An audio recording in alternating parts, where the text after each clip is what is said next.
Praise the lord. కొద్ది నిమిషాలు వాక్యాన్ని ధ్యానం చేద్దాం. దేవుడు రాయించిన మాటలు. దేవుడు ఎందుకు రాయించారంటే వాటిని మనం నమ్మాలని. ఆ మాటలను మనం కథగా, చరిత్రగా వినటానికి ఇంపుగా బాగున్నాయి అని అనుకోవటానికి కాదు. వాటిని నమ్మాలి. ఆ నమ్మిన మాటలను మన జీవితాలకు అన్వయించుకోవాలి, అనుసరించాలి. అప్పుడు గొప్ప కార్యములు చేయగలము, చూడగలము. కనుక దేవుని వాక్యం ఎప్పుడైనా సరే మనం నమ్మాలని దేవుడు మాట్లాడతాడు. ఆయన మాట్లాడే దేవుడు కనుక ఆయన మాట్లాడుతూ ఉంటాడు. మనం భక్తులు కనుక వినాలి, భక్తి చేయాలి కనుక, ఆస్వాదించాలి కనుక అనే తాత్పర్యం ఉండటం తప్పలేదు. కానీ ఆ ఉద్దేశంతో దేవుడు కేవలం మాట్లాడాడు. దేవుని యొక్క మాట్లాడి ఆ ఉద్దేశం వెనుకున్న లోతైన సత్యం ఏంటంటే, ఆ మాటను దేవుని సృష్టిలో ప్రధాన భాగమైన మనము వినాలి. వినిన మాటను నమ్మాలి. ఎందుకు నమ్మాలి? ఎందుకు నమ్మాలంటే అది అమ్మ మాట్లాడే మాట లాంటిది కాకపోవచ్చు, నాన్న మాట్లాడిన మాటలు కాకపోవచ్చు, నా ప్రాణ స్నేహితుడు ఎవరో మాట్లాడిన మాట కాకపోవచ్చు, దారిలో పరిచయమై కొద్ది మంచి మాటలు చెప్తే బాగున్నాయని నమ్మటం కాదు. ఆయన దేవుడు కనుక ఆయన మాట్లాడితే సృష్టి జరిగింది కనుక, ఆయన మాట్లాడితే సృష్టిలో ఉన్న చీకటి తొలగిపోయింది కనుక, ఆయన మాట్లాడితే వెలుగు కనురెప్పపాట్లో వచ్చింది.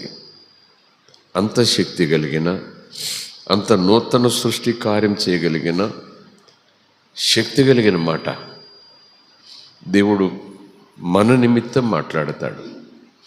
చెట్టు గురించి, పుట్ట గురించి మాట్లాడితే దాని గురించి బోటనీ టైపులో వినాలంతే మనం.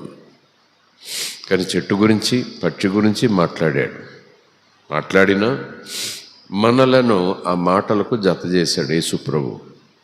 ఆకాశంలో పక్షులు చూడండి, అవి ఎగురుతాయి, దేవుడు అనుగ్రహించిన గింజలు తింటాయి. అవి వండవు, వార్చవు, చింతపడవు, బెంగపడవు. రేపు ఎలాగాని అస్సలు వాటికి ఏమి కూడా కలవరం ఉండదు, హాయిగా ఉంటాయి. వాటికి ధైర్యం ఏంటంటే ఏరుకొని తింటమే. అడవులో పుష్పాలు చూడండి, అది చెట్టు అన్నాను కదా, ఆ బోటనీ ఏం చెప్పలేదు యేసు ప్రభు. పుష్పాలు చూడండి అంటూ అవి ఎంత రంగులు వేయబడినట్టుగా ఉన్నాయో, ఎంత చక్కగా ఆ రూపం, ఆ రంగులు మీ తండ్రి దేవుడు వాటికి అనుగ్రహించాడు అని చెబుతూ, మొదటి మాటగా మీరు ఏమి తినాలి, ఏమి త్రాగాలని దేనికి వర్రీ అవ్వద్దు అని పక్షిని చూపించి మాట్లాడతాడు యేసు ప్రభు. తర్వాత పుష్పాన్ని చూపించి మాట్లాడతారు. కనుక రేపు ఏం ధరించాలి, కట్టుకోవటానికి ఏముంది, మనకి ఇంకేముంది కనుక అన్నట్టుగా వస్త్రం గురించి కూడా మీరు ఏం బెంగపడొద్దు, ఆయన సమకూరుస్తాడు. పిచ్చుకలు, పుష్పాలు, పిచ్చుక ఆయుష్కాలం ఎంత, పిచ్చుక బలం ఎంత, కాస్త సుడిగాలు వస్తే రెక్కలు విరిగిపోతాయి. ఈ అందాలతో నిండిపోయినటువంటి ఆ పుష్పం యొక్క ఆయుష్ అంతా ఒకరోజు, ఒక పూటేమో కూడా అలా వికసించి అలా కనపడి సాయంకాలానికి రాలిపోయి ఎండిపోతుందంతే. అర్భకమైన, అల్పమైన వాటి విషయంలో దేవుడంత శ్రద్ధ చూపిస్తే, వాటి విషయంలో దేవుడంతా పట్టించుకుంటే, దేవుడంతగా వాటి మీద మనసు పెట్టి అలాగున వాటికి అన్నీ సమకూరుస్తుంటే, ఆ పుష్పము కన్నా శ్రేష్టమైన వారు మీరు, ఆ పిచ్చుకల కన్నా శ్రేష్టమైన వారు మీరు దేవుని దృష్టిలో. కనుక మీ ధైర్యం ఎలాగోలంటే, వాటిని పోషించిన దేవుడు నన్ను పోషిస్తాడు, వీటికి అందాలెద్దినటువంటి దేవుడు నాకు తప్పక వస్త్రం ఇస్తాడు అని నమ్మాలి కదా అని ప్రభు ఆ మాటలు అక్కడున్న శిష్యులకు, ఇరుగు పొరుగు వారికి, చుట్టుపక్కల ప్రజలందరికీ బోధిస్తాడు. ఎందుకంటే అదేదో బోధ, ఒక పురాణం వాళ్ళకి తెలియని సంగతి అని కాదు. ఎందుకంటే లోకం ఆ రోజే కాదు, అంతకు ముందు యుగాల్లోనే కాదు, ఈ రోజే కాదు, ఇంకా రాబోయే రోజుల్లో కూడా వరి ఎక్కువ. ఎంత డబ్బు సంపాదించినా, ఎంత ఆస్తులు వెనకేసినా, ఎంతగా సంపాదించుకునే స్థాయి సామర్థ్యం ఉన్నా ఏంటో మనిషికి వరి విచారం, ఆందోళన, బెంగ, రేపు ఎలాగో ఏంటో. నిజానికి ఆశ్చర్యం, చాలా ఆశ్చర్యం. చాలా సందర్భాల్లో మనం అనుకుంటాము, అంబానీ కానివ్వండి, ఆదానీ కానివ్వండి, వాటి గురించి మాట్లాడిన సమయం వెచ్చించరు. కానీ మనం అనుకుంటాం వాళ్ళకి ఏం వర్రీలు ఉండవని. అబ్బో విమానాలు 5-6 ఉంటాయి అన్నట్టుగా. కానీ వాళ్ళ గుండెల మీద చేతులు వేసుకుని దేవుని ముందు యథార్థంగా నిలబడి చెప్పమంటే they will have stress, frustration, stress, tension. Decisions తీసుకోవాలంటే టెన్షన్, ఒక నిర్ణయంతో ముందుకు వెళ్ళాలంటే టెన్షన్. స్తోత్రం కలుగును గాక. సో న్యాచురల్గానే, స్వాభావికంగానే మనిషిలో ఈ ఆందోళన, రేపు ఎలాగా, రేపేంటి, ఆ తర్వాత ఏంటి, ఆ వచ్చే సంవత్సరం ఏంటి, నాతోనే అయిపోలేదు కదా ఈ కాలం, నా తర్వాత నా పిల్లలు, ఆ పిల్లల భవిష్యత్తు, వాళ్ళ భవిష్యత్తు, ఇప్పుడు ఎలాగుంటే తర్వాత వాళ్ళు ఎలాగుంటారు. ఇప్పుడు నేను తెలివిగా సంపాదించి పెడుతున్నాను, నా బిడ్డ నా అంత తెలివిగా ఉండకపోతే ఎలా దాన్ని నిలుపుకుంటాడు. ఒకవేళ వాడు ఖర్చు పెట్టేస్తాడేమో, చల్లాచెదురు చేసేస్తాడేమో, తర్వాత వాడు ఏమైపోతాడో అని ఇప్పటి నుంచి ఒక రకమైన బెంగ. ప్రతి మనిషికి, స్త్రీ కాదు, పురుషుడు కాదు, యవ్వనస్తుడు కాదు, వృద్ధుడు కాదు, అందరిలోనూ ఉంటుంది. కనుకనే ప్రభు ఆ మాట చెప్తారు, మీరు దేనికి వర్రీ అవ్వద్దు ప్రభు చెప్పారు. ఆ మాట నమ్మాలి వద్దా మనం? వర్రీ అవ్వద్దు అంటే వర్రీ అవ్వాలా? వర్రీ అవ్వద్దని అమ్మ చెప్పింది అనుకోండి, నువ్వు అలాగే చెప్తావు, ప్రైజ్ ది లార్డ్. ఏం వర్రీ అవ్వద్దు అని నాన్న భుజం మీద చేసి చెప్పాడు అనుకోండి, వర్రీ అవ్వకుండా ఎలాగుంటాను? నీకు ఉండదా వైరీ? పంట వేస్తావు, విత్తనాలు వేస్తావు, పైన మబ్బులు వస్తాయి, నీకు వర్రీ ఉండదా? అమ్మో పంట చేతికి వస్తుందో లేదో అని బాగానే చెప్తావు. వర్రీ వద్దురా బాబు, బాగా చదువుకో, ఏం బెంగపడొద్దు అని చెప్తావు. కానీ నీకు లేదా వర్రీ? నా విషయంలో వర్రీ ఉంది, పాడి విషయంలో వర్రీ ఉంది, పంట విషయంలో వర్రీ ఉంది అంటూ ఏం భయపడొద్దు అని టీచర్ చెప్పినా ఆ టీచర్కే మనం మళ్ళీ సమాధానం చెప్తాం, మీకు ఏమండి భయాలు మీ ఫ్యామిలీ గురించి అన్నట్టుగా వర్రీస్. కనుక వాళ్ళు ఎంత జ్ఞానులైనా, ఎంత అనుభవంలో ఉన్న వాళ్ళైనా, వయసులో ఎంత పెద్దవారైనా అలా చెప్పొచ్చు ఆదరణ కోసం. కానీ వాళ్ళల్లో మనసులో కూడా తప్పకుండా వర్రీ ఉంటుంది, బెంగ ఉంటుంది, ఒక రకమైన స్ట్రెస్ ఉంటుంది, ఒత్తిడి ఖచ్చితంగా ఉంటుంది. కానీ ఈ స్ట్రెస్సు, ఒత్తిడి, బెంగ, విచారము, ఆందోళన, కలవరము లేనివాడు దేవుడు ఒక్కడే. ఆయనకే స్ట్రెస్ లేదు, ఏ వర్రీ లేదు, ఏ ఒత్తిడి లేదు అని అనుకుంటాను నేను. స్తోత్రం కలుగునుగాక. కనుకనే ఎవరైనా వర్రీ వాడుకురా బాబు అంటే నువ్వు అలాగే చెప్తావని మనం వర్రీ అవుతూ పోతాం. కానీ దేవుడు నువ్వు బెంగపడొద్దు అన్నాడంటే మనం స్టిక్ అయిపోవాలి దానికి, అలా పట్టేసుకోవాలి దాన్ని. అది విశ్వాసం అంటే. స్తోత్రం కలుగునుగాక.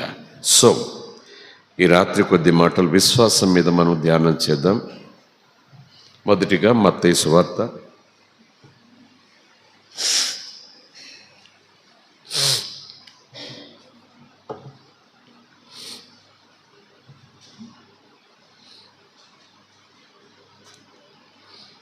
17వ అధ్యాయం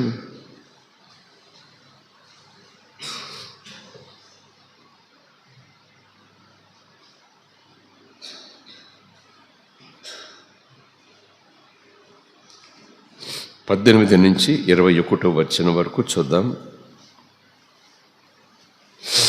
ఆ తర్వాత 21వ అధ్యాయంలో కూడా 18వ వచనం నుంచి 21 లేదా 22 వచనం వరకు చూద్దాం. విశ్వాసం గురించి మాట్లాడుకుందాం. ఒక అర్ధ గంట లేదా 45 నిమిషాలు. స్తోత్రం. చదువుకుందాం. 17వ అధ్యాయం. అంతటా యేసు ఆ దెయ్యమును గద్దింపగా అది వానిని వదిలిపోయెను. ఆ గడి నుండి ఆ చిన్నవాడు స్వస్థత నొందెను. తరువాత శిష్యులు ఏకాంతముగా యేసునద్దకు వచ్చి మేమెందుచేత దానిని వెళ్ళగొట్టలేకపోతిమి అని అడిగారు. అందుకైనా మీ అల్ప విశ్వాసము చేతనే. మీలో ఉన్న విశ్వాసం కొంచెం, చాలా అల్పం అంటూ మీకు ఆవగింజంత విశ్వాసం ఉండిన ఎడల ఈ కొండను చూచి ఇక్కడ నుండి అక్కడికి పో అనగానే అది పోతుంది. మీకు అసాధ్యమైనది ఏది ఉండదు అని నిశ్చయముగా మీతో చెప్పుచున్నాను అని వారితో నేను. ఇంచుమించు ఈ కొండ పొమ్మనటం మరొక అధ్యాయంలో మనం చూస్తాం. 21వ అధ్యాయంలో ఇదే సన్నివేశం కాదు కానీ మరొక సందర్భం, కానీ ఆ కొండ గురించి ఒక మాట వస్తుంది. మరలా యేసుప్రభు అంటారు అక్కడ 21వ అధ్యాయం 18 చూస్తే, ఉదయం ముందు పట్టణమునకు మరలా వెళ్ళుచుండగా ఆయన ఆకలి కొనెను. అప్పుడు త్రోవ పక్కన ఉన్న ఒక అంజూరపు చెట్టును చూచి దాని యొద్దకు రాగా దాని యందు ఆకులు తప్ప మరేమీ కనబడలేదు కనుక దానిని యేసు చూచి, ఇక మీదట ఎన్నటికీ నీవు కాపు కాయక ఉందువుగాక అని చెప్పాను. తక్షణమే అంజూరపు చెట్టు ఎండిపోయాను. శిష్యులది చూచి ఆశ్చర్యపడి, అంజూరపు చెట్టు ఎంత త్వరగా ఎండిపోయెను అని చెప్పుకొనిరి. అందుకు యేసు, మీరు విశ్వాసము కలిగి సందేహపడకుండిన ఎడల ఈ అంజూరపు చెట్టునకు జరిగిన దానిని చేయుట మాత్రమే కాదు, ఈ కొండను చూచి నీవు ఎత్తబడి సముద్రములో పడవేయబడుదువుగాకని చెప్పిన ఎడల అలాగు జరుగునని మీతో నిశ్చయముగా చెప్పుచున్నాను. కనుక మరియు మీరు ప్రార్థన చేసేటప్పుడు, అనగా మీ తండ్రితో మనవి చేసుకునేటప్పుడు, మీ తండ్రి కృప కలిగిన వాకిలి తట్టేటప్పుడు, మీ తండ్రిని ఏదైనా అడిగేటప్పుడు ప్రార్థన చేయనప్పుడు అని అర్థం. ఇవన్నీ అక్కడ లేవు, నేను చెప్పేస్తున్నాను అక్కడే. Praise the Lord. మీరు ప్రార్థన చేయనప్పుడు వేటినైతే అడుగుతారో తండ్రిని, వేటినైతే అడుగుతారో దేవుణ్ణి, వేటినైతే అడుగుతారో మీ మాట వినుటకు ఇష్టపడే పరలోకమందున మీ తండ్రిని, అవి మీకు ఆయన ద్వారా తప్పక దొరుకుతాయని నమ్మిన ఎడల మీరు వాటినన్నిటినీ పొందుదరని వారితో చెప్పాను. స్తోత్రం కలుగునుగాక. ఈ 22వ వచనం చదివేటప్పుడే మీకు అర్థమైపోయి ఉంటుంది.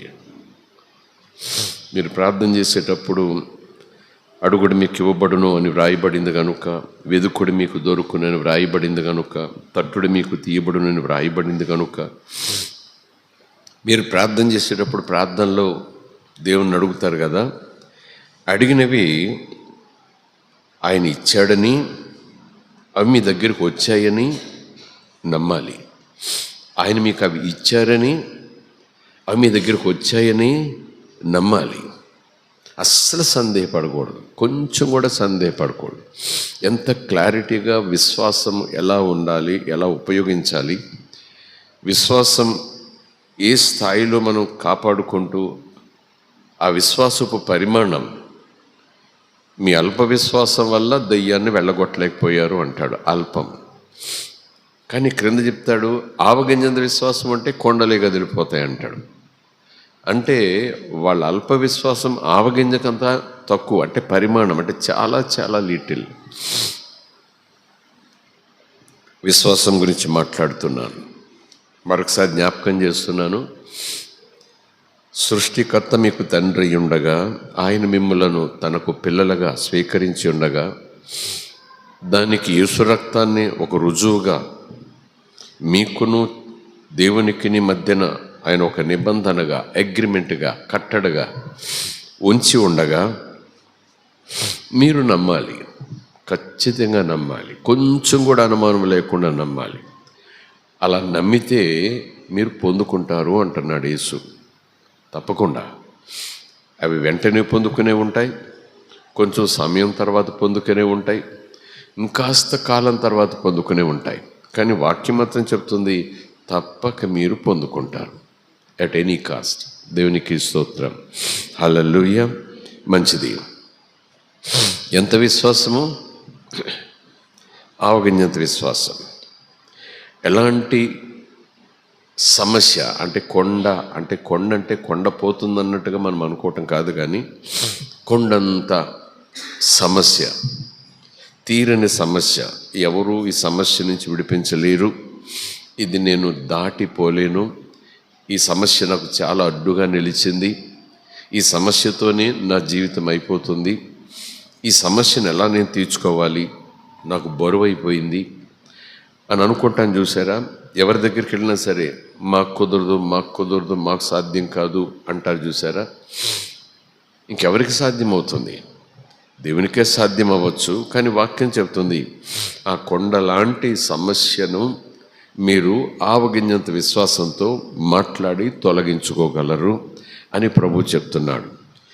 ఈ రాత్రి వాక్య ధ్యానానికి ప్రారంభం ముందు చెప్పాను కదా, మనము దేవునిని ఎలాగైనా నమ్మాలి, ఎంతైనా నమ్మాలి, కళ్ళ గంతలు కట్టుకునైనా నమ్మాలంతే. స్తోత్రం కలుగునుగాక. అతన్ని నమ్మి మోసపోయాను, ముంచేశాడు. ఇతన్ని నమ్మి అది ఇచ్చాను, దొంగిలించుకుపోయాడు.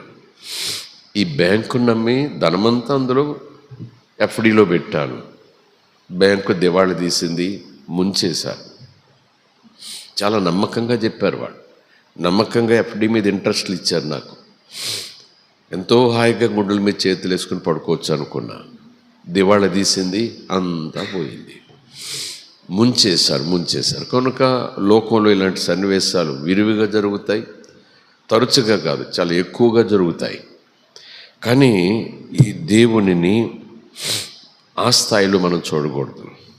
ఆయన నిన్ను ముంచడు, మునిగిపోతున్న నిన్ను లేపుతాడు.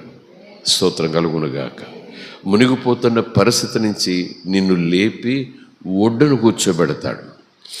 కనుక దేవుని మాట నమ్మి మునిగిపోయాను, దేవుని నమ్ముకొని ఈ పరిస్థితి తెచ్చుకున్నాను, దేవుని నమ్ముకొని నా వాళ్ళందరినీ పోగొట్టుకున్నాను, దేవుని నమ్ముకొని ఇలాగా అందరి చేత వెలివేయబడుతున్నాను, దేవుని నమ్ముకొని నష్టపోయాను నేను అని అనటం విచిత్రంగా ఉంటుంది, చాలా ఆశ్చర్యకరంగా ఉంటుంది. తాత్కాలికంగా అలాంటి పరిస్థితి అకస్మాత్తుగా ఎదురైనప్పుడు అప్పుడే మన విశ్వాసంతో గట్టిగా దేవుని సన్నిధిలో ఉండాలి. ఎందుకంటే పరిస్థితులు అనుకూలంగా ఉన్నా ప్రతికూలంగా ఉన్నా ప్రతి పరిస్థితిని మార్చగలిగిన సామర్థ్యం సర్వసృష్టిని నడిపిస్తున్న దేవునికి ఉంటుంది. దేవునికి స్తోత్రం.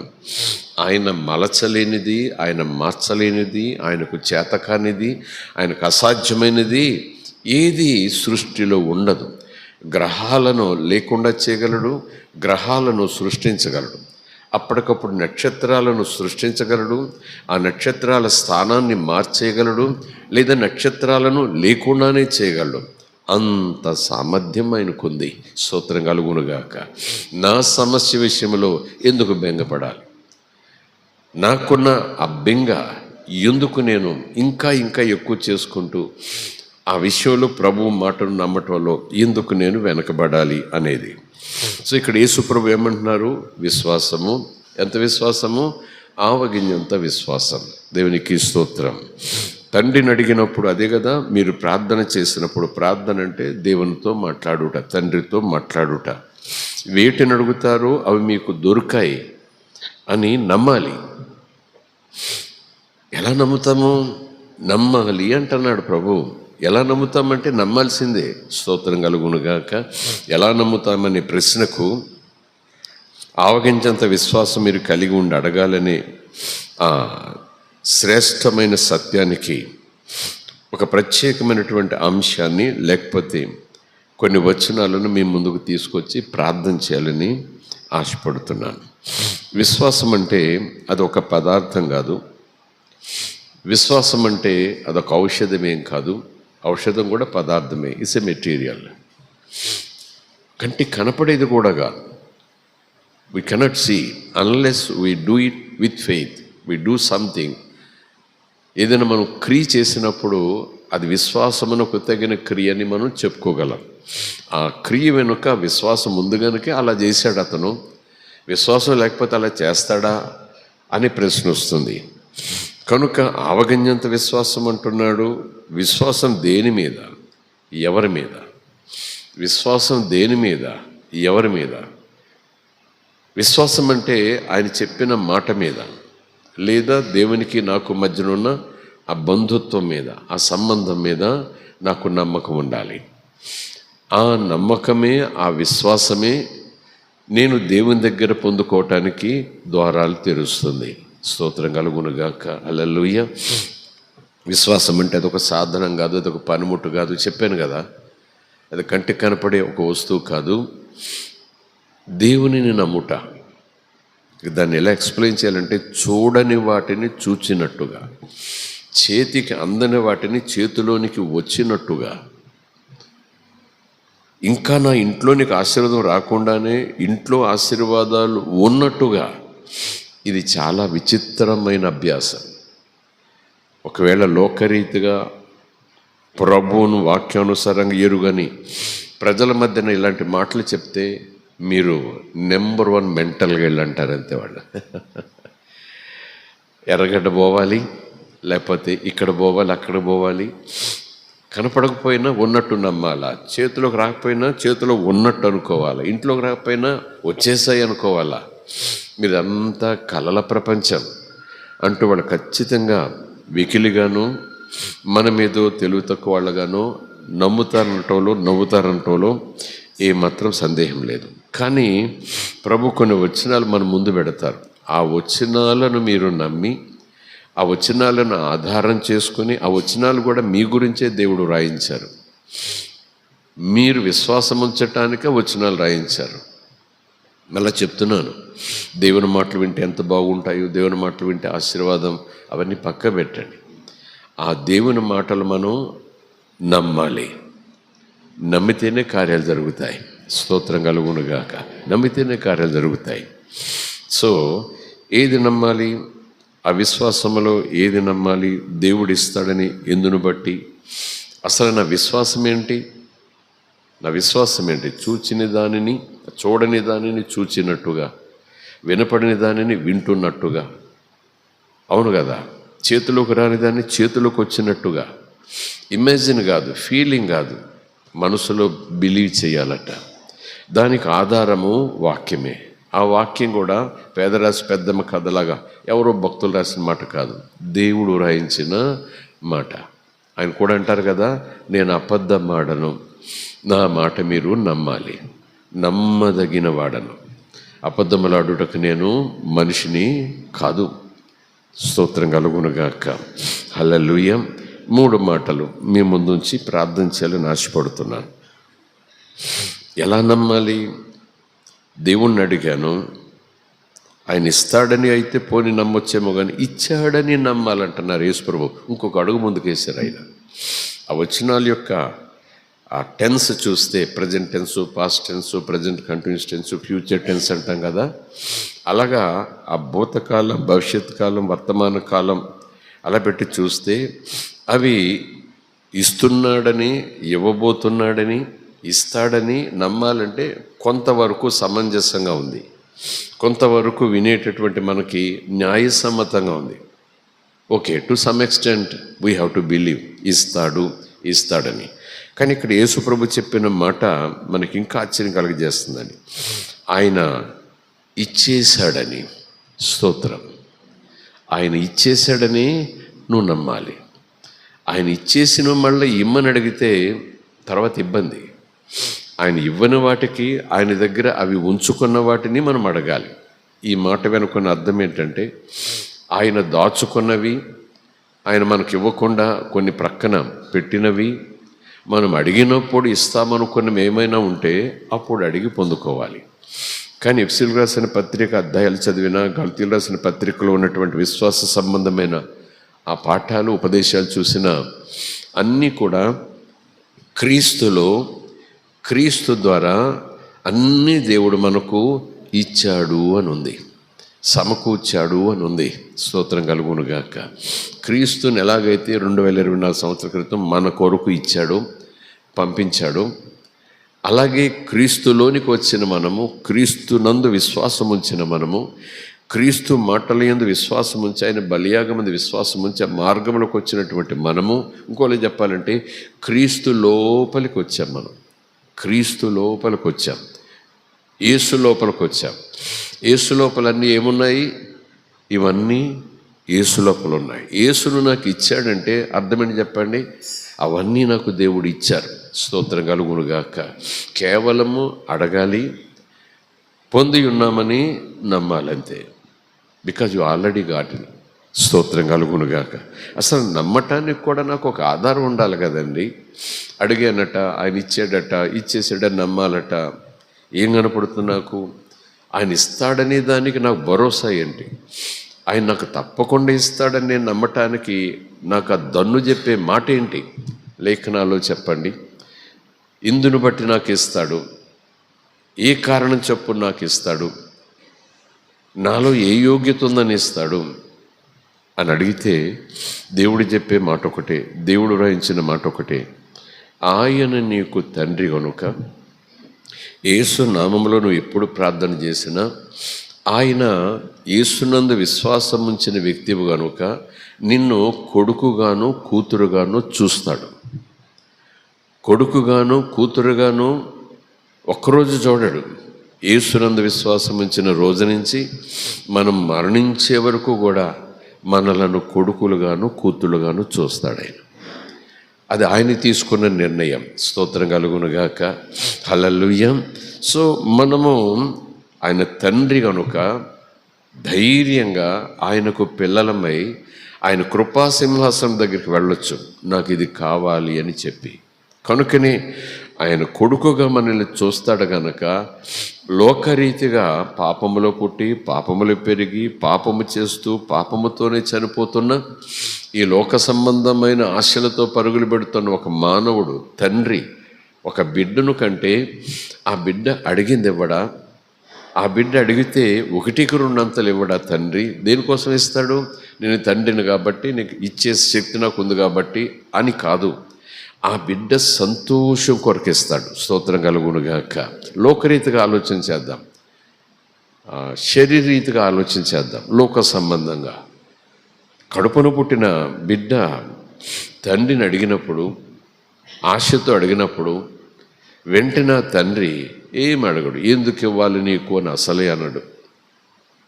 ఖచ్చితంగా ఆ బిడ్డకు అది అవసరమని తెలిసినప్పుడు, అది ఇస్తే బిడ్డ ఆనందపడిపోతాడని తెలిసినప్పుడు, అది ఇస్తే బిడ్డకు తన మీద ప్రేమ పెరిగిపోతుందని తెలిసినప్పుడు, అది తెలిసి ఆ బిడ్డ ఎప్పుడు తన వైపు అడగాలిన మనసుతో తనను హత్తుకుంటాడు అని ఎరిగినప్పుడు ఆ తండ్రి ఇస్తూ వెళుతుంటాడు. స్తోత్రం కలుగునుగాక. వాక్యంలో ఉంది, నేను కథలుగా చెప్పలేదు.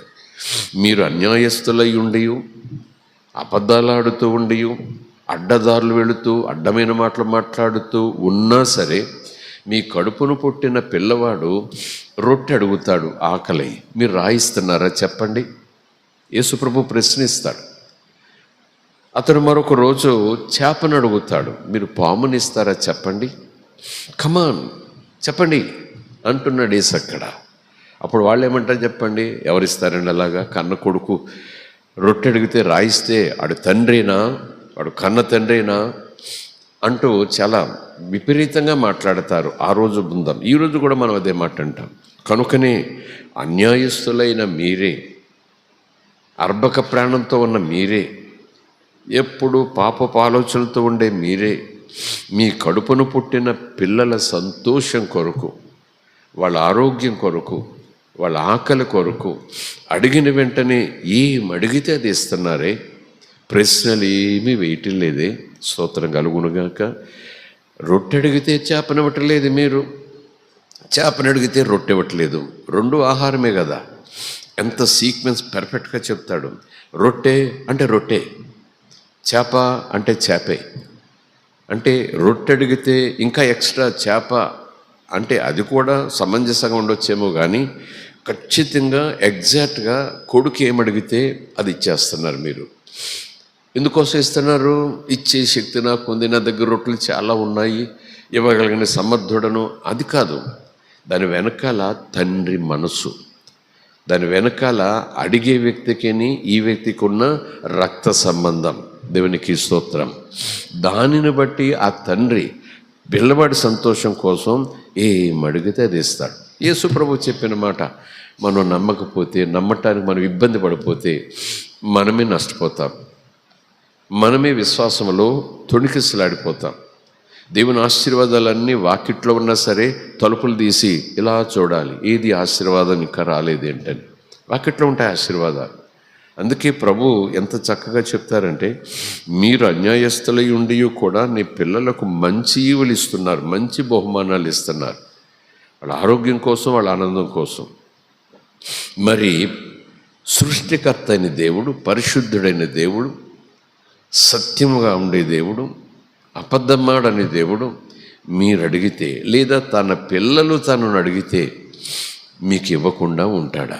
ఇంకా చెప్పాలంటే, మీరు ఆయన ఆత్మను అడిగినా తన ఆత్మను మీకు తప్పక దయచేస్తాడు. స్తోత్రం. ఈ మాట ఎవరు చెప్పారు? పేతురు చెప్తే అన్ని తొందరపాటి ప్రసంగాలు ఈ పేతురు చేస్తాడు అనొచ్చు. లేదా మరొక యోహానో, లోకా భక్తుడో ఇలాగా దేవుడు మీరు అడిగితే ఇస్తాడంటే, నీ దృష్టి అది, నీ విశ్వాసం అది, నీ నమ్మకం ఇది, నీ అనుభవాన్ని ఎలా నమ్మమంటావు అని ఒకవేళ మనం ప్రశ్నలు వేయచ్చు. ఆ లోకానో, మత్తయినో, లేకపోతే యోహానునో. సాక్షాత్తు తండ్రి దగ్గర, తండ్రిలో తండ్రి సమస్తమును చేసిన యేసుప్రభువే ఆ మాట చెప్తున్నాడు. స్తోత్రం కలుగునుగాక. ఇక నమ్మకపోతే మనంత బుద్ధిహీనులు ఎవరు ఉండరు. అందుకే ప్రభు పదే పదే పదే పదే బల్ల గుద్దినట్టు మరి చెప్తాడు, నమ్మాలి, నన్ను నమ్మాలి, నా మాటను నమ్మాలి, నేను ఎందుకు వచ్చానో నమ్మాలి, ఎక్కడి నుంచి వచ్చానో నమ్మాలి, ఎవరు పంపితే వచ్చానో నమ్మాలి, ఏం చేయటానికి వచ్చానో నమ్మాలి, ఏం చేశానో నమ్మాలి, ఎవరి కోసం అది చేశానో నేను మీరు నమ్మాలి. నమ్మినప్పుడు గొప్ప కార్యాలు చూస్తారు. స్తోత్రం కలుగునుగాక. హల్లెలూయ. దేవుని నామానికి స్తోత్రం కలుగునుగాక. నేను తండ్రి దగ్గర, నేను సృష్టికర్త దగ్గరికి ప్రార్థనలో కూర్చుంటే ఆకాశ విశాలంలో ఉన్నటువంటి ఆయన ఆకాశాన్ని సింహాసనం చేసుకున్నాడు, భూమిని తన పాదపీఠంగా చేసుకున్నాడని లేఖనాల్లో ఉంది. కనుక ఆకాశమందు, పరమాకాశమందు, ఆ పై లోకాల్లో ఉన్నటువంటి మహాదేవుడు, జ్యోతి స్వరూపుడు, ఆ పైన ఉన్నటువంటి ఆయన, నేను కృపాసింహాసనం ముందుకి ఇక్కడ భూమి మీద ఆయన పాదపీఠం దగ్గరికి వెళ్ళి తండ్రి లేదా దేవా అని అడిగినప్పుడు, ఆయన నన్ను చూసినప్పుడు నన్ను ఎలా చూస్తాడంటే ఇలా చూస్తాడని కాదు, ఎలాంటి భావంతో చూస్తాడంటే నన్ను తన కొడుకుగా చూస్తాడు. యేసునందు విశ్వాసం వచ్చిన వారికి దేవుడు ఆయనకు పిల్లలగుటకు అధికారం ఇచ్చాడు. స్తోత్రం కలుగునుగాక. హల్లెలూయా. ఇక్కడ నేనేదో సినిమాటిక్గా, డ్రామాటికల్గా చెప్తున్నాను మీరు అనుకుంటారు. మీరైనా నేనైనా ఒంటరిగా ఉన్నా, లేకపోతే నలుగురితో కలిసి మందిరంలో కానీ, ఒక గదిలో కానీ, ఏదో స్థలంలో మోకరిలో నిలబడి చేతులెత్తి ప్రార్థన అడుగుతూ సహాయం కోరుతున్నానంటే వెంటనే ఆయన నన్ను భక్తునిగా మాత్రం చూడడండి. కొడుకు తండ్రి దగ్గరకు వచ్చాడు. నమ్మాలి మాట. కొడుకులాగా నిన్ను చూస్తాడు, కూతురులాగా నిన్ను చూస్తాడు. అలా చూసిన తండ్రి ఏం చేస్తాడు? షరతలేం పెట్టడు. వాక్యం చెప్తుంది, నీకు ఇస్తాడు. స్తోత్రం కలుగునుగాక. ఈ ప్రత్యేకమైనటువంటి అంశం, ఈ ప్రత్యేకమైనటువంటి ఈ ఉపదేశాన్ని నువ్వు కొంచెం నమ్మితే చాలు, కొండలాంటి సమస్యలు పోతాయి, అందులో సందేహం లేదు. దేవుని మనకి స్తోత్రం. Praise the lord. హల్లెలూయా. స్తోత్రం కలుగునుగాక. ఆయన నిన్ను ప్రేమిస్తున్నాడు. ఎందుకంటే ఆయనకు నువ్వు బిడ్డవు కనుక, లేదా నిన్ను ప్రేమించి నిన్ను తనకు కొడుకుగా, కూతురుగా చేసుకోవటానికి ఆయనే ఇష్టపడ్డాడు. నేను ఇష్టపడలేదు, ఆయనే మొదటగా ప్రేమించాడు. ఆయనే నన్ను తన కొడుకుగా ఉండే భాగ్యం, ఒక మార్గం తెరిచి నాకు ఇచ్చాడు. వెంటనే ఆయన నమ్మాను అంటే ఆయన కొడుకుగా ఉంటాను నేను ఇష్టపడ్డాను. ఆయన నన్ను కొడుకుగా చేసుకోవడానికి ఎప్పుడో డిసిషన్ తీసుకున్నాడు. అది యేసు ప్రభు ద్వారా చెప్పాడు. ఆ సువార్త నేను విన్నాను, నాకు ఇష్టము, నాకు అంగీకారమే. నేను సృష్టికర్త కొడుకుగా ఉండాలని ఆశపడుతున్నాను. ఇదిగో యేసు నీ మార్గంలోకి వస్తున్నాను అని ఎప్పుడైతే రక్షణ భాగ్యం పొందుకున్నానో, సృష్టికర్త భగవంతుడు పరలోకమందున్న తండ్రి అయిపోతాడు. ఆత్మకు తండ్రి అయిపోతాడు. స్తోత్రం కలుగును గాక. దేవునామానికి స్తోత్రం. Praise the lord. సో దేవుడు మనలను తన పిల్లలుగా చూస్తాడు. రెండవది, దేవుడు మనలను తన ప్రాణం కన్నా ఎక్కువగా ప్రేమిస్తూ ఉంటాడు. ఇంకొకటి, దేవుడు మనల్ని చూసినప్పుడు మనం ఎలా కనిపిస్తాం? లేఖనం ప్రకారం ఒక విచిత్రమైన సత్యం బయటకు వస్తుంది.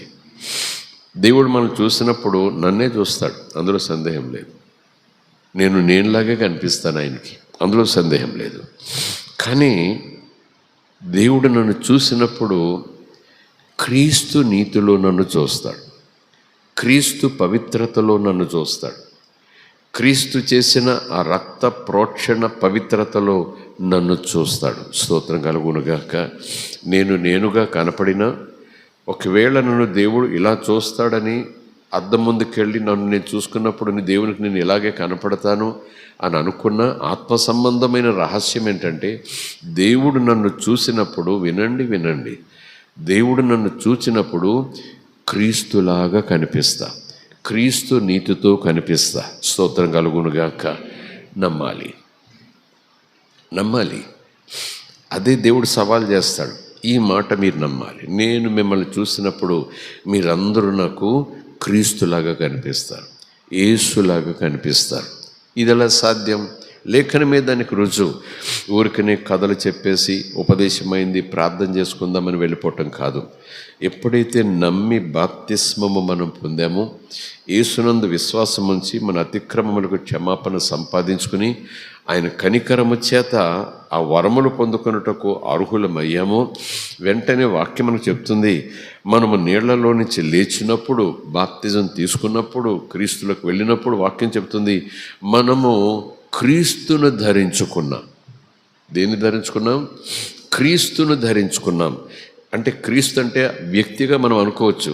అక్కడ ఇంకో మాట చెప్పాలంటే, క్రీస్తు నీతిని ధరించుకున్నాం, క్రీస్తు పరిశుద్ధతను మనం ధరించుకున్నాం, క్రీస్తు యథార్థతను మనం ధరించుకున్నాం. స్తోత్రం కలుగునుగాక.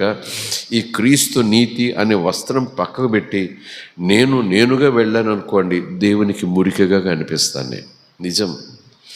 క్రీస్తును పక్కకు పెట్టి, ఆ క్రీస్తు నీతిని పక్కకు పెట్టి నా సొంత నీతిని నేను తయారు చేసుకుని వెళితే దేవునికి దృష్టిలో నేను మురికిగా కనిపిస్తాను. లేఖనం చెప్తా ఉంది. ఎప్పుడైతే నేనుగా ఉన్నానో, ఎప్పుడైతే యేసునందు విశ్వాసం ఉంచానో, వెంటనే తండ్రైన దేవుడు నన్ను క్రీస్తులో దాచాడు, క్రీస్తులో భద్రపరిచాడు, క్రీస్తు లోపలికి తండ్రి నన్ను తీసుకొచ్చాడు, క్రీస్తుతో పాటు నన్ను అంటుకట్టాడు. నమ్మిన వారు స్తోత్రం చెబుదాం. ఇవన్నీ వచనాల్లో ఉన్నాయి. ఏదో ఉపదేశం అక్కడక్కడ మాటలు చెప్పుకుని పోవట్లేదు, లేఖనంలో ఉంది. ఎఫెసీయులకు రాసిన పత్రిక 1వ అధ్యాయం ఎంత చక్కగా క్రీస్తులో, యేసు క్రీస్తునందు తండ్రైన దేవుడు మిమ్మల్ని భద్రపరిచాడు. ఏమండి, ఏదైనా భద్రపరచాలంటే చుట్టూ కోట, చుట్టూ గోడలు, చుట్టూ కంచె, పైన కింద ఇంకెక్కడ ఎవరు చొరబడని రీతిలో ఉండాలి. ఒక బాక్స్ లాగా అనుకోండి. కాసేపు భద్రత అంటే 3 పక్కల కవర్ ఉండి తర్వాత పైన పక్కన కవర్ లేకపోతే అది భద్రత అవ్వదు. భద్రత అంటే క్రీస్తులో మిమ్మల్ని దాచాడు, క్రీస్తులో మిమ్మల్ని భద్రపరిచాడు, క్రీస్తు లోపలికి తండ్రి మిమ్మల్ని తీసుకొచ్చాడు అని ఎప్పుడైతే మనం చదువుతామో, పైన కింద ఈ పక్క ఆ పక్క చుట్టూ యేసు. యేసు అంటే ఆయన నీతి, ఆయన పరిశుద్ధత, ఆయన యథార్థత. యేసు నామములో నేను తండ్రి దగ్గరికి వెళ్ళినప్పుడు తండ్రి ఆ మాట చొప్పున, లేఖన చొప్పున నన్ను చూసినప్పుడు క్రీస్తు నీతిని చూస్తాడు, క్రీస్తు నీతిని చూసి నన్ను అంగీకరిస్తాడు. స్తోత్రం కలుగునుగాక. నన్నుగా అంగీకరించడానికి అవకాశం లేదు. క్రీస్తునందు ఉన్నందువల్ల నన్ను అంగీకరిస్తాడు. క్రీస్తు నీతిని నేను ధరించుకున్నాను, నేను ధరించుకోలేదు, తండ్రైన దేవుడు నాకు ధరింపజేశాడు. స్తోత్రం కలుగునుగాక. కనుక నేను తండ్రి ముందు ధైర్యంగా నిలబడగలుగుతున్నాను. దూతలు ఆయన తేరి చూడలేరట, ఆయన సింహాసనాన్ని సమీపించలేరట, ముఖము కప్పుకుంటారట. అంత తేజస్సు, పరిశుద్ధత అనుకోండి, మహిమ అనుకోండి. అయితే లేఖనం హెబ్రీయులకు రాసిన పత్రికలో ఉంటుంది, ఆయన కృపా సింహాసనమును మనము ధైర్యంగా చేరుకుంటున్నాం. ఆయన కృపా సింహాసనం దగ్గరికి వెళ్ళిపోతున్నాం ధైర్యంగా. చనువుగా. ఏంటంట, మన కొరకు ఒక ప్రధాన యాజకుడు ఉన్నాడు, మనం వెళ్ళేది ఆయన బలియాగాన్ని బట్టి, ఆయన మనకు ధరింపచేసిన ఆ నీతి వస్త్రాన్ని ధరించుకుని దేవుని ముందుకు వెళ్ళి ధైర్యంగా అడగగలుగుతున్నాం. స్తోత్రం కలుగునుగాక. హెబ్రీయులకు రాసిన పత్రిక మాట చూడండి,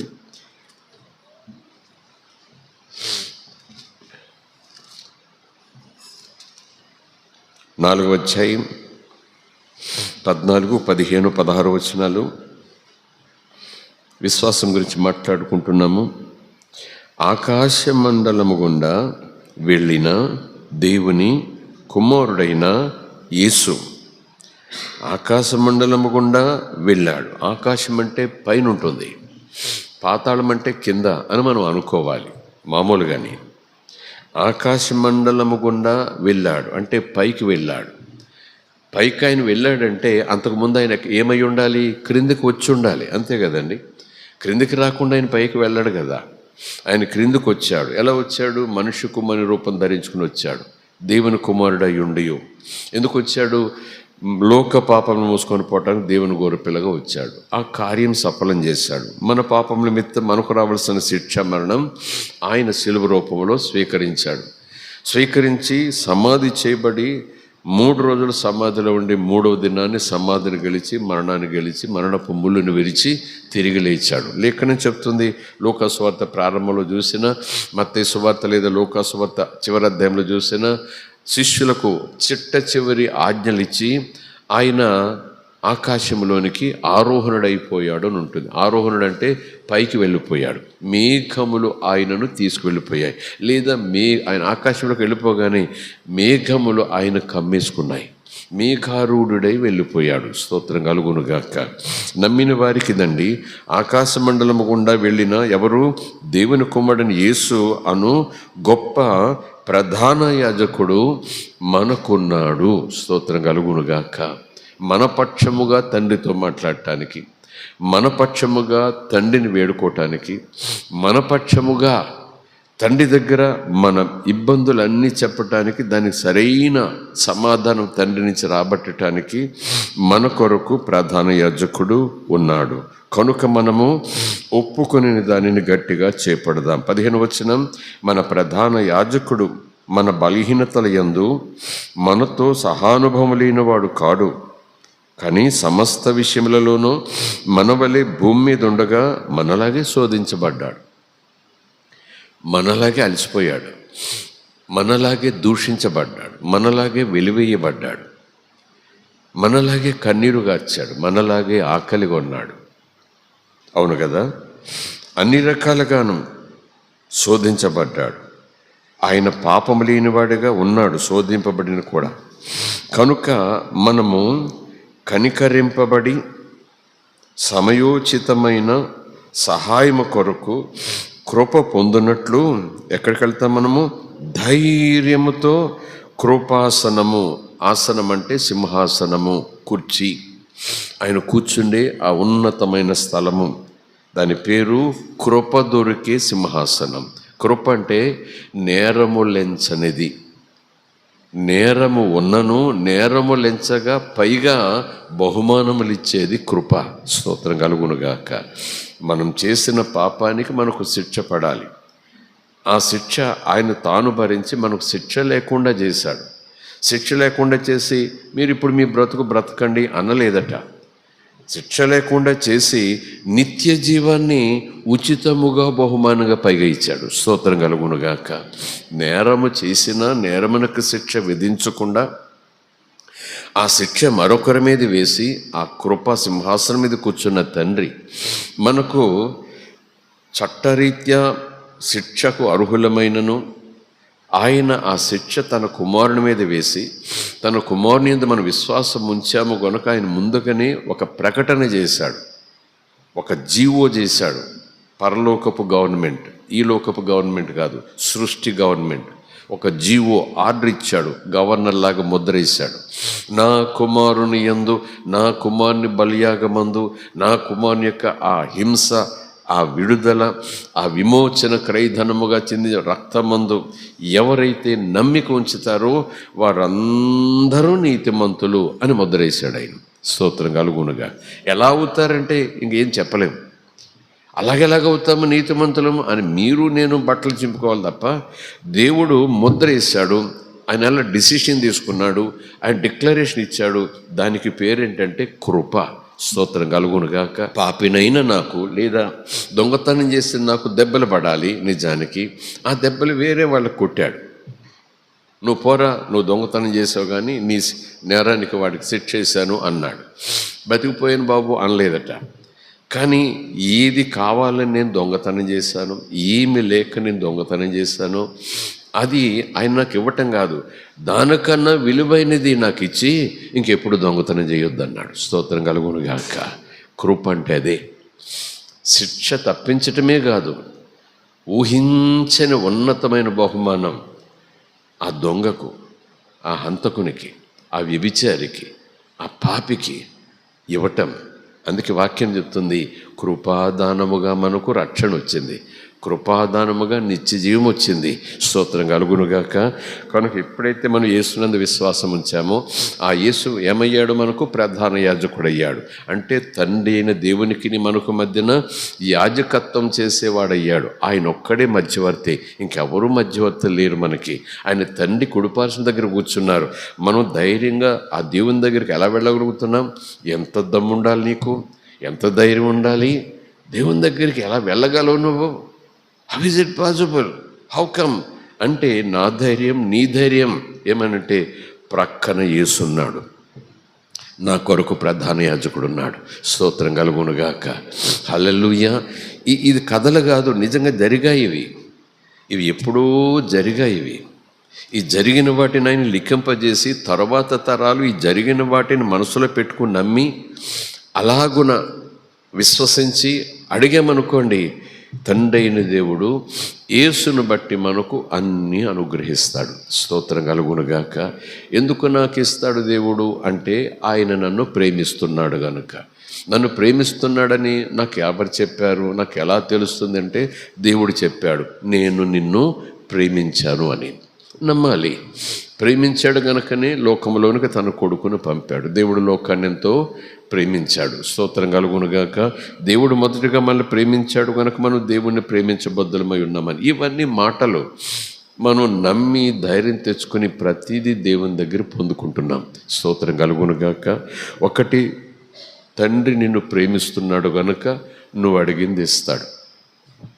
తండ్రికి నీకు తండ్రి బిడ్డల సంబంధం ఉంది కనుక నువ్వు అడిగింది తండ్రి ఇస్తాడు.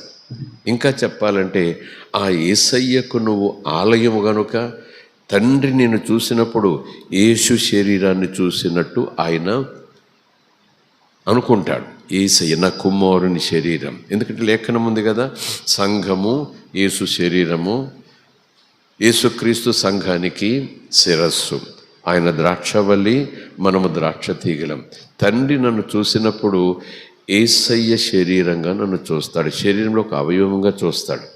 నేను యేసుకు వేరుగా ఉన్నాను అనుకోండి, ఆయన నన్ను పట్టించుకోడు, అసలు నా వైపు చూడనే చూడు. ఎప్పుడైతే యేసుకు అంటుకట్టబడ్డానో, యేసులో నేను భద్రపరచబడ్డానో, యేసుకి నాకు విశ్వాసం ద్వారా ఒక సంబంధం ఏర్పడగా, దానిని బట్టి తండ్రికి నాకు సంబంధం ఏర్పడి, దానిని బట్టి తండ్రి సింహాసనం ముందుకు ధైర్యంగా వెళ్ళి నాకు కావాల్సింది అడుగుతాను.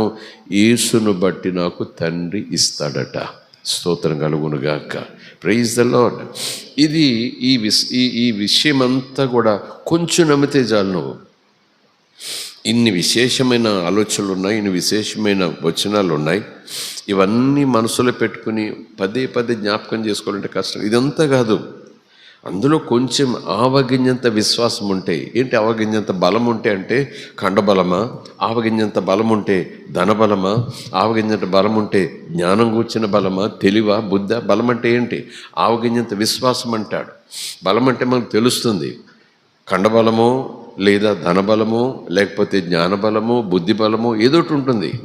కానీ ఆవగింజంత విశ్వాసం అంటున్నాడు. విశ్వాసం అంటే ఏంటి? ఇదే ఆయన మాటను నమ్ముట.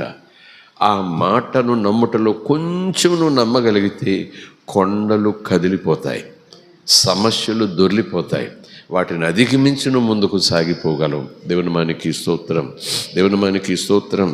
హల్లెలూయా. ముగిస్తూ ఈ మాట చెప్తాను. ఇది స్వస్థత గురించి కావచ్చు, లేదా పరిశుద్ధాత్మ అభిషేకం పొందిన వ్యక్తి గురించి కావచ్చు. కానీ ఈరోజు ఈ మాటను బట్టి దేవుడు నన్ను ప్రేమించాడు, దేవుడికి నేను కొడుకుగా కనిపిస్తున్నాను, దేవుడు కొడుకు మాటలు వింటాడు, కొడుకు సంతోషం కోసం తండ్రి ఏమైనా చేస్తాడు, ఇది మీనమాష లెక్కించడు. 3 సార్లు 3 అంతస్తులు ఎక్కిరారా, 4 సార్లు ఆ నది దాటిరారా, 5 సార్లు నిప్పుల్లో నిలబడిరారా, 10 సార్లు అరణ్యంలోకి వెళ్ళి 4 సింహాలను చంపిరారా. ఏమి భక్తి లేదా శక్తికి సంబంధించిన డ్రిల్లులు ఏమీ చెప్పడండి. No no no no no అది నాకు అర్థం కావాలి. ఎంతో తీవ్రమైన భక్తి చేస్తే అప్పుడు దేవుడు ఆహా ఎంత భక్తి చేస్తున్నాడో ఈ వ్యక్తి అంటూ చకచక మెట్లు దిగి వచ్చేస్తాడని అనుకుంటాం. లేఖనం చెప్తుంది, నువ్వు భక్తి చేస్తేనే దేవుడు దీవిస్తాడు, భక్తి చేసి అది కూడా భయంకరంగా భక్తి చేస్తేనే ఇంకా దేవుడు కదిలి రాకుండా ఉండలేడని అన్యరీతిగా ఎందుకు ఆలోచన చేస్తావు? లేఖనం చెప్తుంది, ఏ కొడుకైనా ఆకలై వెళ్ళాడు, చెప్పాడు కదా యేసుప్రభు, ఆకలై వెళ్ళాడు, నీకు ఇదే ఆకలి అయితేనో రొట్టె కావాలన్నా చేపలు కావాలన్నా 7 కొండలు ఎక్కువ 7 సముద్రాలములు అన్నట్టుగా, అది రొట్టె చేపే కావచ్చు, మరి ఏదైనా కావచ్చు, ఆశీర్వాదం అవసరం. రొట్టె అంటే అవసరం, చేప అంటే అవసరం, అనుదిన అవసరం. అది ఒక్క పూట అవసరం కాదు, ప్రతిరోజు ఆహారం అవసరం. అలాగున్న అవసరం అనుకోండి, ఆ అవసరం ఆశీర్వాదంగా, దీవెనగా, సమృద్ధి కావచ్చు, స్వస్థత కావచ్చు, అభివృద్ధి కావచ్చు, సన్మానం కావచ్చు, ఘనత కావచ్చు, నిశ్చింత కావచ్చు, శాంతి కావచ్చు. అడిగామనుకోండి, వాక్యం ఎందుకు దాని పోలికలో చెప్పాడంటే, రొట్టె అడిగితే రొట్టె అడిగిస్తాడు, బ్రాకెట్లో కామా, నువ్వు శాంతి అడిగితే శాంతిని ఇస్తాడు, కామా నువ్వు ఆరోగ్యం అడిగితే ఆరోగ్యం ఇస్తాడు, కామా నువ్వు ఆర్థిక వనరులు అడిగితే ఆర్థిక వనరులు ఇస్తాడు, కామా నువ్వు రాసుకుంటా వెళ్ళిపో, నీ ఇష్టం. అర్థమైందా మీకు? రొట్టె అడిగితే రొట్టె ఇస్తాడు, చేప అడిగితే చేప ఇస్తాడు లోకరీ తండ్రి. అంతకన్నా గొప్పడు మీ తండ్రి, అంతకన్నా మంచోడు మీ తండ్రి, అంతకన్నా పరిశుద్ధుడు మీ తండ్రి, అంతకన్నా గొప్ప ధనవంతుడు మీ తండ్రి. మీరేం అడిగినా మీ సంతోషం కోసమే ఇస్తాడు. అడుగుతూ వెళ్ళండి స్వస్థత, నెక్స్ట్ ఏంటి, నెక్స్ట్ ఏంటి, నెక్స్ట్ ఏంటి, నీకు ఎందుకు ఇవ్వాలి అని అడుగుతున్నాడని ఎవరైనా దైవజనుడు చెప్పారనుకోండి, ఈ మాట అబద్ధమైపోతుంది. దేవుడు నిన్ను అడుగుతున్నాడు, ఎందుకు ఇవ్వాలి నేను నీకు, ఏ మొహం పెట్టుకుని అడుగుతున్నావు నువ్వు, నీకు నాకు ఏం సంబంధం ఉందని, నువ్వు చేసిన భక్తి ఎంత గొప్పదని నేను ఇవ్వాలి అని ఏదో నుదురు చిట్లించినట్టుగా మాట్లాడుతున్నాడు దేవుడు అన్నట్టుగా కొంతమంది భక్తి కలిగిన దైవజనులు అలాగని ఉపదేశాలు చేయటం నేను విన్నాను.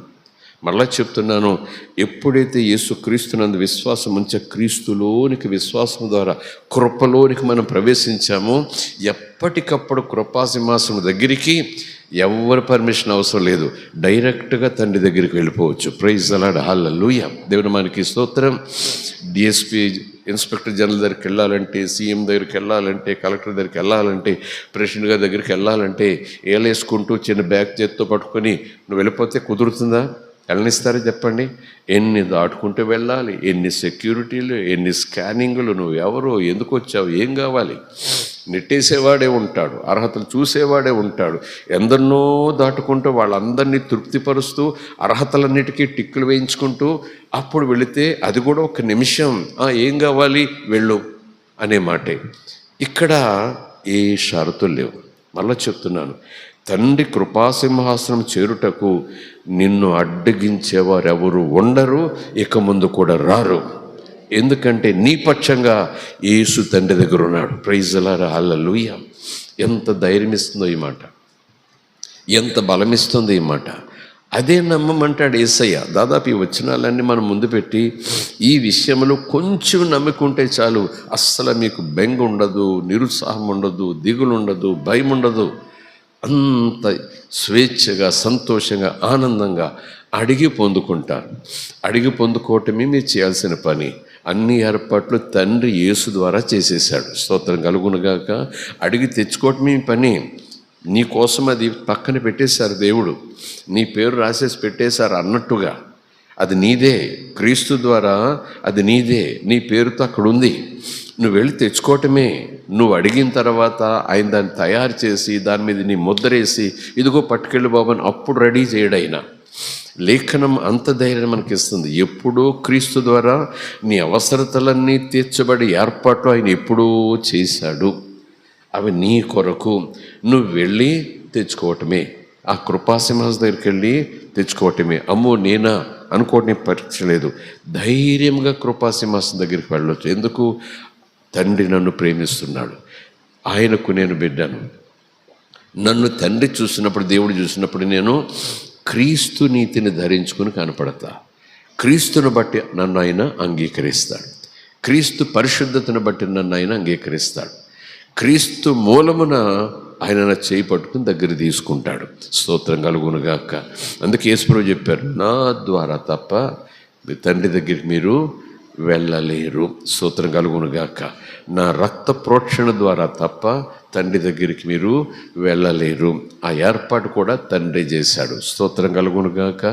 ప్రైజ్ ది లార్డ్, హల్లెలూయా. కనుక ఈ మాట మీరు నమ్మాలి, నేను నమ్మాలి. చాలా సందర్భాల్లో ఇంత ప్రసంగాలు చేసిన, ఇంతకన్నా గొప్ప ప్రసంగాలు చేసిన వారు ఉన్నా, అప్పుడప్పుడు కొన్ని పరిస్థితులు వచ్చినప్పుడు కదిలిపోతుంటాం. భూమి కంపించినప్పుడు మన స్వాధీనంలో మనం ఉన్నాం. కారు డ్రైవ్ చేసినప్పుడు కారు మనం కంట్రోల్ చేస్తాం పడిపోకుండా. సైకిల్ నడిపేటప్పుడు కంట్రోల్ చేసుకుంటాం పడిపోకుండా.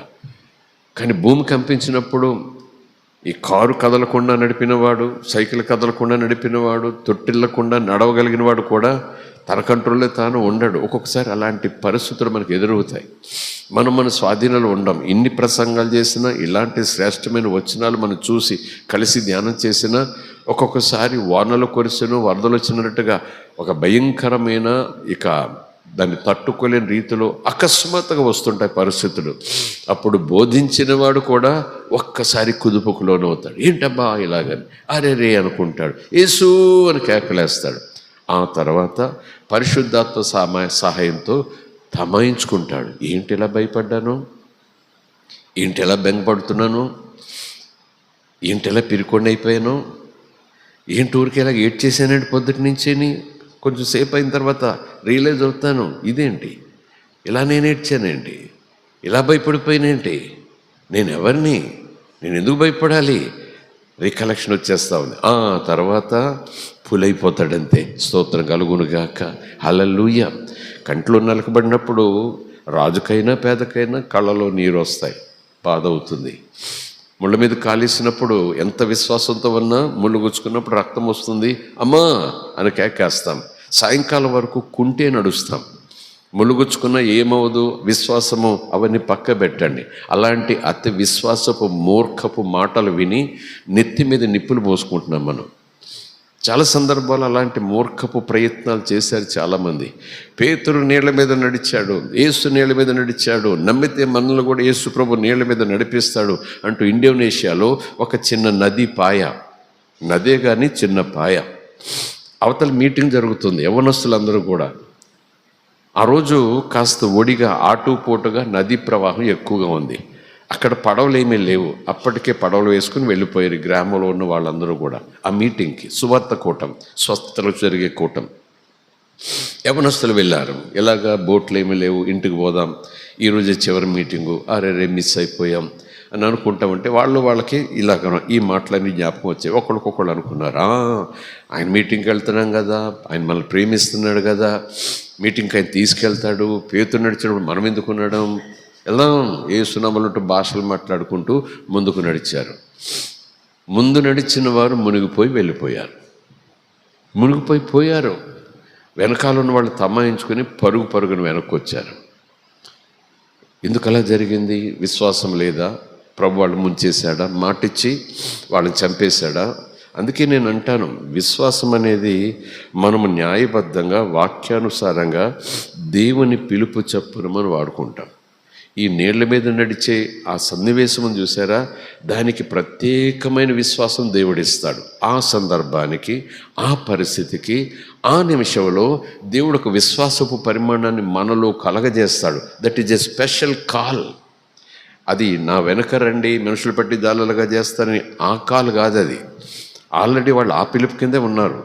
కానీ ఆ రోజు పేతుని పిలిచిన పిలుపు extraordinary, to give him a supernatural experience. If you believe that I am walking on the water, come on, you can walk on the water అన్నారు యేసు ప్రభు. వెంటనే నీళ్ళ మీద కాలు పెట్టాడు, నడిచాడు. ఆ తర్వాత మునిగిపోయిన సందర్భం మనం చూస్తున్నాం. కనుక తర్వాత పేతురు ఇంకా అస్తమాను నీళ్ళ మీద నడిచి వెళ్ళాడు. ఒకవేళ శిష్యులందరూ కూడా గాడిద మీద వెళ్ళి అలా పర్వతాల వెనక నుంచి వెళ్దాం, 3 రోజులు టైం పడుతుంది నజరేతుకు వెళ్ళాలంటే, మీరు ఎలా తిరిగి రండి, నాకు యేసుప్రభు కెపాసిటీ ఇచ్చాడు కదా, యేసుప్రభు నీళ్ళ మీద నడిచే కెపాసిటీ ఇచ్చాడు కదా, ఇలా దాటేసి నేను వచ్చేస్తా, పడవలు ఉండవు కదరా బాబు అన్నా అంటే, పడవలెక్కలేదు, ఆ రోజు నేను నడిచాను కదా అన్నట్టుగా. లేదు. అందుకే నేను అంటాను, విశ్వాసాన్ని కూడా వాక్యానుసారంగా మనం వాడాలి. స్తోత్రం కలుగునుగాక. హల్లెలూయా. దేవునిని శోధించేలాగా మనం వాడకూడదు విశ్వాసాన్ని, దేవునికి మహిమొచ్చేలాగా వాడాలి. జ్ఞానంతో వాడాలి విశ్వాసాన్ని, జ్ఞానంతో వాడాలి వాక్యాన్ని. నేను ఊరికే చెప్పేస్తే మీరు అలా వింటి కూర్చుంటే సరిపోదు. యేసుప్రభు అరణ్యంలో ఉన్నాడు, పరిశుద్ధాత్మ చేత నడిపించబడుతున్నాడు, పరిశుద్ధాత్మే ఆయనకు ట్రైనింగ్ ఇస్తున్నాడు. అపవాది శోధించడానికి వచ్చాడు. 1వ శోధన అయింది, 2వ శోధన అయింది. తర్వాత ఈ ఎత్తైన గోపురం మీద తీసుకెళ్ళి ఇక్కడి నుంచి నువ్వు దూకేసేయి, ఎందుకంటే లేఖనంలో ఉంది కదా, దేవుడు మాట ఇచ్చాడు కదా, అబద్ధం ఆడాడు కదా, నీ పాదములకు రాయి తగలకుండా ఎత్తి పట్టుకున్నటకు దేవుడు తన దూతలకు ఆజ్ఞాపించాడు. వాళ్ళు అదే పనిలో ఉన్నారు. నువ్వు దూకేవనుకో ఏమవదు. నిజానికి అలాగన్నట్టుగానే వచనం అనిపిస్తుంది. అక్కడ యేసు కరెక్ట్ చేశాడు. అలాగ లేఖనంలో ఉంది నిజమే, కానీ మరొక చోట పరిశుద్ధ గ్రంథంలో ఇలా వ్రాయబడింది, నీ దేవుడిని శోధించొద్దు. దేవుని మనకి స్తోత్రం. హల్లెలూయా. నమ్మకం వేరు, దైవ చిత్తానుసారము కానీ పరిశుద్ధాత్మ నడిపింపులేని ఆ మూఢనమ్మకంలోకి మనం వెళ్ళకూడదు. వెళితే దేవుణ్ణి శోధించినట్టు అవుతుంది. స్తోత్రం కలుగునుగాక. Praise the lord. హల్లెలూయా. అందుకనే వాక్యానుసారంగా పరిశుద్ధాత్మ చేత నడిపించబడితే ఆ విశ్వాస పరిమాణం పెంచుకుంటూ ప్రభు మనల్ని ముందుకు తీసుకెళ్ళిపోతాడు. స్తోత్రం కలుగునుగాక. దేనిని చూసి ప్రభు నన్ను ప్రేమిస్తాడు, దేనిని బట్టి అంటే ఆయన ఇష్టపడ్డాడు నేను ప్రేమించాలని. ఒకవేళ ఈ మొదటి మాటకు వెళ్ళిపోదాం. ఓకే, దేవుడు నన్ను ప్రేమించాడు అని చెప్తున్నాను, కానీ ఎందుకు ప్రేమించాడు నన్ను, ఎందుకు నన్ను ఇష్టపడ్డాడు, ఎందుకు నన్ను కొడుకుగా చేసుకోవాలనుకోడు, కొంచెం చెప్పండి సూచన. నాలో ఏ మంచితనం ఉందని, నాలో ఏ నీతి ఉందని, నాలో ఏ పరిశుద్ధత ఉందని, నేను ఎంత గొప్ప కార్యాలు చేశానని.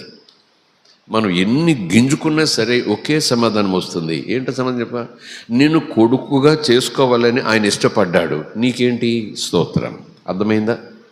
నేను చెప్పిన మాట అర్థమైందా? నన్ను కొడుకుగా చేసుకోవటం ఏంటి, నన్ను కొడుకుగా చేసుకోవటం ఏంటి, నాకేం అర్థం కావట్లేదు, నాలాంటి కొడుకుగా చేసుకోవటం ఏంటి, అసలు కొంచెమైనా చెప్పండి, నాకు నలకంత చెప్పండి. ఓకే, ఇందును బట్టి నేను కొడుకుగా చేసుకున్నాడంటే వెంటనే పరిశుద్ధాత్మ అంటాడు, కాసేపు వింటావా నా మాట, ఏంటయ్యా అన్నావు అనుకో, ఆయనకి ఇష్టమైంది, నిన్ను కొడుకుగా చేసుకోవాలని నాకు ఇష్టమైంది, ఆయనకి ఇష్టమైంది. నీకేంటి అభ్యంతరం? నువ్వు కూడా ఇష్టపడు, కొడుకుగా ఉంటానని ఇష్టపడి ముందుకురా, అదే భాగ్యం నీకు. స్తోత్రం కలుగునుగాక. లేఖనాలన్నీ అంతే. ఆయన ఇష్టపడ్డాడు కొడుకుగా చేసుకోవటానికి, ఆయన ఇష్టపడ్డాడు తనకు శరీరంగా చేసుకోవటానికి, ఆయన ఇష్టపడ్డాడు తన మహిమలో నీకు చోటు ఇవ్వటానికి, ఆయన ఇష్టపడ్డాడు నీ పాపములు క్షమించటానికి, ఆయన ఇష్టపడ్డాడు తనలాగా నీకు మరణం లేకుండా నిత్య జీవితాన్ని బహుమనిగా ఇవ్వటానికి ఆయన ఇష్టపడ్డాడు. Why you are objecting? Why you are rejecting? What a glorious gift from the heavenly Father. పరలోకమందున తండ్రి అయిన దేవుడి నుంచి ఎంత అద్భుతమైన బహుమానం ఇది. ఆయన ఇష్టపడ్డాడు నిన్ను. మురుకోడిని, కుష్టోడిని, కుళ్ళోడిని ఎవరు ఇష్టపడతారండి? వంకర టింకర్ కళ్ళున్న వాడిని, నోరు తెరిస్తే కంపు, పాపం. ఇవన్నీ ఏంటంటే పాపము. కుష్టి వ్యాధిగ్రస్తుని ఎవరి దగ్గర తీసుకుంటాడు? వ్యభిచారిని ఎవరి దగ్గర తీసుకుంటారు? హంతకుడిని ఎవరి దగ్గర తీసుకుంటారు? ఒకవేళ హంతకులు ఏడుస్తూ యేసుప్రభు నమ్ముకోవడం కారణం ఏంటో తెలుసా? ఉరి శిక్ష తప్పిస్తాడు, యావజ్జీవంలోకి వచ్చేలా చేస్తాడు, ప్రార్థన చేసుకుంటే తర్వాత పేరోల మీద బయటకు రావచ్చు, తర్వాత బయలు ఇచ్చేలా చేస్తాడు దేవుడు. అవన్నీ పక్క పెట్టండి. చాలామంది హంతకులై ఉన్నటువంటి వారు, చర్చాలో ఉన్నవారు యేసుప్రభుని రక్షకుని అంగీకరించి ఈరోజు విడుదల పొంది సువార్త ప్రకటించడానికి కారణం ఏంటంటే ఇదే కారణం. ఏంటి? నేనింత భయంకరంగా ఉన్నా సరే ఆయన నన్ను కొడుకుగా చేసుకోవడానికి ఇష్టపడ్డాడు. ఆ మాటను వారు నమ్మి బ్రేక్ అయిపోతారు, ఏడ్చేస్తారు, గొల్లుని ఏడ్చేస్తారు, నేల మీద పడిపోతారు, చేతుల్లో ముఖం దాచేసుకుంటారు, వెక్కి వెక్కి ఏడుస్తారు, పాపాలు ఒప్పుకోవటం ప్రారంభిస్తారు. నా అంత నీచుడు, నా అంత దుర్మార్గుడు, నా అంత అపవిత్రుడు, నా అంత హంతకుడు, ఒక మాటలో చెప్పాలంటే పురుగు కన్నా అసహ్యం నా జీవితం, రోత కన్నా అసహ్యం నా జీవితం. అలాంటి నన్ను ప్రేమించావా? నన్ను కొడుగ్గా చేసుకోవాలనుకుంటున్నావా? నా కోసం దిగొచ్చేసావా? నన్ను పరలోకం తీసుకెళ్ళి ఆశపడుతున్నావా? ఏం ప్రేమయ్యా నీదని సాగిలి పడిపోతారు. స్తోత్రం కలుగునుగాక. ఆ ప్రేమతోనే నిన్ను స్వస్థపరుస్తాడు, ఆ ప్రేమతోనే నిన్ను బలపరుస్తాడు, ఆ ప్రేమతోనే నీ కన్నీరు దుడుస్తాడు, ఆ ప్రేమతోనే నీ సమస్యలన్నీ ఒక్కదాని తర్వాత ఒకటి తీరుస్తాడు. నమ్మదగిన నీ యేసు.